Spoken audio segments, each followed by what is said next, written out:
ሰላም የተከበራችሁ ውድ ተመልካቾቻችን የዜናው መልእክት እንደሚከተለው ይቀርባል።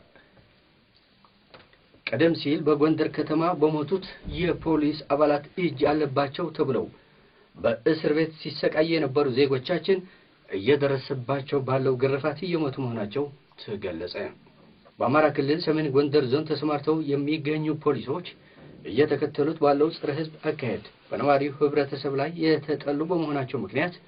በላያቸው ላይ አንዳንድ ተወዳጅ እርምጃ ሲወሰድባቸው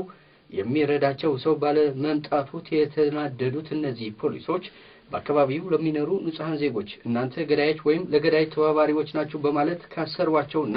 በአሰቃቂ ሁኔታ እየገረፏቸው ባሉበት በአሁኑ ሰዓት አንዳንዶቹ ግርፋቱ ከአቅማቸው በላይ ስለሆነባቸው እየሞቱ መሆናቸውን ምንጮቻችን ከዘሩ አስታወቁ። መረጃው አክለው እነዚህ ባልዋሉበት ወንጀል እመኑ እየተባሉ እየወረደባቸው ባለው አሰቃቂ ምርመራ ምክንያት ከሞቱት ውስጥ እንዳርጋቸው ሙሉ ሰው የተባለ ግለሰብ በእስር ቤት በወረደበት ከባድ ጉዳት ምክንያት ሊሞት ሲል ለቤተሰቦቹ አሞታል ኑ ውሰዱት በማለት ያስረከቧቸው ሲሆን እሱ ግን ታሞ ሳይሆን ግርፋት እንደበዛበት መናገሩና ብዙም ሳይቆይ መስከረም 18 2007 ዓ.ም እንደሞተ የገለጸው መረጃው የሟቹ ቤተሰብ የልጃችን ገዳዮች ፖሊሶች ስለሆኑ በህግ ፊት ቀርበው ይጠየቁልን በማለት ክስ ቢያቀርቡ ክሳቸው ተቀብሎ የሚያጣራ አካል እንዳላገኙ ምንጮቻችን ከቦታው ገልጸዋል። በትግራይ ምዕራባዊ ዞን ቃፍታ ወረዳ ልዩ ቦታ ሰግሊም በተባለ አካባቢ የሚገኙ የኢህአዴግ ጉጅለ ታጣቂዎች እርስ በርሳቸው እየተገዳደሉ መሆናቸው ከምንጮቻችን የደረሰን መረጃ አስታወቀ። በቃፍታ ወረዳ ልዩ ቦታ ሰግሊም በተባለ አካባቢ የሚገኙ ታጣቂዎች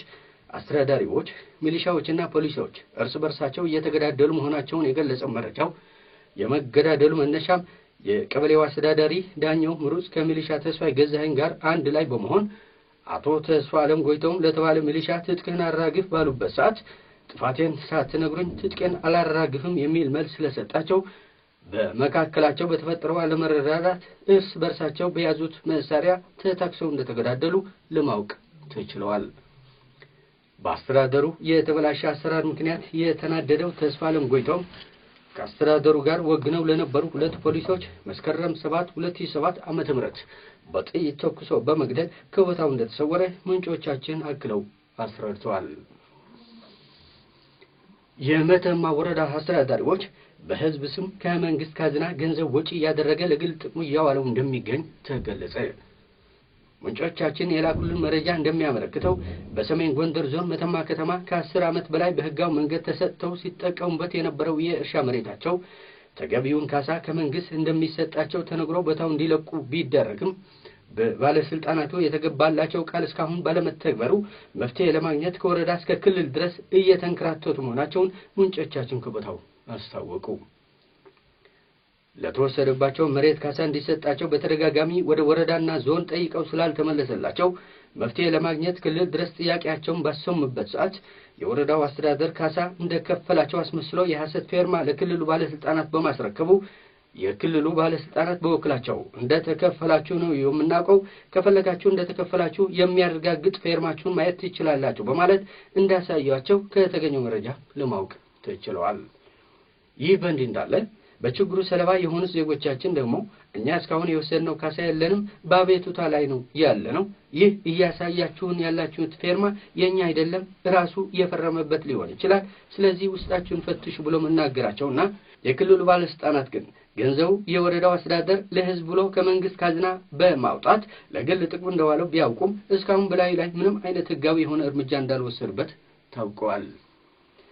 በእነኚህ ኃላፊነት የማይሰማቸውና ማንነታቸው በረሱ በግል ጥቅም በተዘፈቁ የሥርዓቱ ካድሬዎች እየተንገላቱ ያሉ ንጹሐን ዜጎቻችን ለመጥቀስ አቶ ንጉሰ ገብሩ፣ አቶ ጥላሁን ክንዱ፣ ወይዘሮ ጥላይነሽ ወርቁ የተባሉና ሌሎችም ስማቸው ለጊዜው ያልተጠቀሱ የሚገኙባቸው ሲሆኑ እነዚህ ሰዎች ችግራቸውን የሚያዳምጥላቸው ባለስልጣን አጥተው በመንከራተት ላይ እንደሚገኙ ምንጮቻችን ከስፍራ በላኩልን መረጃ ለማወቅ ተችሏል። በመጨረሻም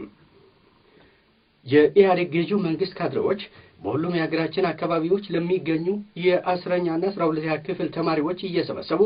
ስለመጪው ምርጫ አስመልክተው ቅስቀሳ ባደረጉላቸው ሰዓት ተማሪዎቹ ተቃውሞ እንዳሰሙ ተገለጸ።